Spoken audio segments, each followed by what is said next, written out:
greener, and it is for that time of kind of story time, yet it's called a mommy timeout. It's where I take time out and give you a little bit of personal interjection to a little bit of snippet of my life. You all know that I suffer from depression. If you haven't seen my previous 2 videos, please go watch them. One is what kicked off this whole week of Depression Week, and it's with a rant that started this whole ball going. And then my mommy, take a minute and stop and think, tells you and gives you a little bit of ideas and help on depression. Now, to start out, I never knew when I was little or even a teenager that I had depression, and I had severe depression. I just knew that I got sad for months. I didn't want to do anything for months. My parents, when I got to be a teenager, oh, it's just a stage, she'll grow out of it. I did the whole black thing. I did the whole suicidal thing. I did the whole gamut. I had all of the signs, all of the symptoms, but I didn't have parents that knew enough to get me the help. I then in turn didn't know enough to get the help. When I was a teenager, it was late 80s, early 90s, and there wasn't too much talk about depression or anxiety or panic attacks or social anxiety or even little things like test anxiety, you know, little things like that that my children and my grandchildren will already know. I didn't know that. I had to educate myself. It wasn't until I had a severe depression stage. I think I was roughly about 24. Don't get me wrong, because, or don't quote me on that. I was about 24. I went to the doctor and said, I am tired of feeling sad. I need a therapist. And she goes, well, how long have you been sad? It was not a she, it was a he. He said, how long have you been sad? We went through this whole checklist thing. He goes, I don't think that you are just needing a therapist. I think you may need medication to help you with this. And this was like a 2-hour visit that should have only been like 30 minutes, but it was a 2-hour visit.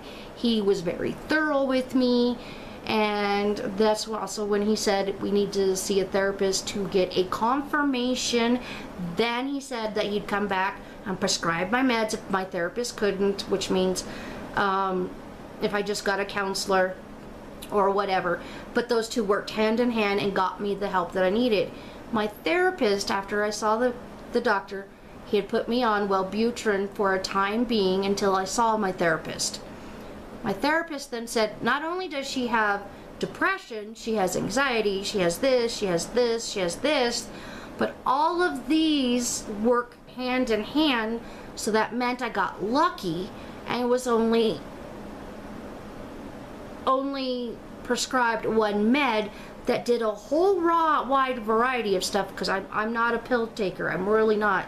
So I take one med. Right now, luckily, thank the gods, I am on one med that helps the whole array of gamut of stuff. Then I was going back to them later on, about 30, this was about 6 years that I had dealt with physical pain. Found out that my physical pain was not because of my depression, but because of other things that I will talk about way later on down in the year, because I'm not ready to discuss all of that.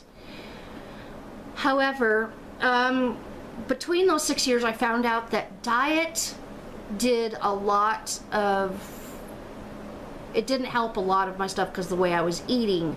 I don't eat any better now. I'm not perfect. I still eat fast food, but I do a whole lot more of cooking vegetables, eating. I try to make sure I have a square meal at least once a day. I know there's a whole lot I should be doing, but I'm not perfect. I don't expect to be perfect, and I'm never going to pretend to be perfect. I know that my smoking did not help, and yes, I am a smoker, and this year I'm trying to stop that. I do drink coffee, but I can't give up the coffee because I'm ADHD, which instead of taking Ritalin or anything like that, or Abilify or whatever, I don't want to take those meds, so I use coffee with the help of my doctor to adjust my ADHD. So yes, when I said I was a ball of mess, was not kidding. But my tricks that I do when I start feeling depressed, I go, okay, I'm depressed. I have recorded daily, which I have to start doing again. I had stopped because I thought I was doing really well. And that's another pitfall we all, us depression people, get into. We think we're better, we self-diagnose, and then, yeah. Well, I used to, for days and years and months on end, track my mood so I could follow the pattern that depression and anxiety and panic attacks happen. I was tracking what triggered all of that. I was tracking that, and I still have to go back to that and do that again. Basically start all over with that. But that's one way that helped me figure out what needed to be happened. What I was eating to trigger my depression or my anxiety or my panic attacks. What I was drinking, how much I was drinking. I get all that. I don't exercise. Exercise is a 4-letter word to me. I hate physical anything. I hate physical. I don't like it. I don't want to do it. But I have to go back to that. So, I used to exercise when I was in a healthier frame of mind for my brain, because I will never be cured. It's not something that will be cured ever. My eating habits, tracking my moods had helped, but my day-to-day stuff was, I found out very recently that reading the Bible for me alone, this is not, it is a suggestion, it is not, as people would say these days, it's not Bible, but reading my Bible helps me mentally put things into order. It helps me kind of begin to center my mind, to begin to center my body. Okay, it just makes me sit down and be quiet for 10, 20, 30 minutes. Okay, some people don't want to read the Bible. That's good. That's all well and good. You don't have to. I'm not going to make you. But I also meditate. I listen to something like Enya or Enigma or something that like brings me up, uplifts me. I know that sounds really, really weird and churchy-ish, but it helps me personally. Or sometimes I don't want to listen to music. I'll have a waterfall sound in the back, and I breathe and I focus on a candle. Some people have other ways to focus on things. There's meditation YouTube videos out there that you can try anything, just so that you're breathing and you're clearing your mind if you can. Meditation is it's a skill that you have to learn and practice. It's not something that you're going to get like that, but it's one way that helps me. Then I try to surround myself with funny things, good conversations. Don't try to get into arguments. It's hard. Trust me. I have very, very, very... I have a lot of family members that love to argue no matter what, whether they're right, wrong, or indifferent. So I try not to get into that. I surround myself with friends that are helpful, that know what I'm going through, that understand what I'm going through, and if I ever tell them, you know what, I'm having a bad day, leave me the hell alone. They know, okay, that's a sign. Is this your depression, or are you actually having a bad day? And we'll talk later. They know, like my kids, when I wake up in the morning, Mom, are you having a good day or a bad day? If I say it's a bad day, they leave me alone, and they just watch me, they observe.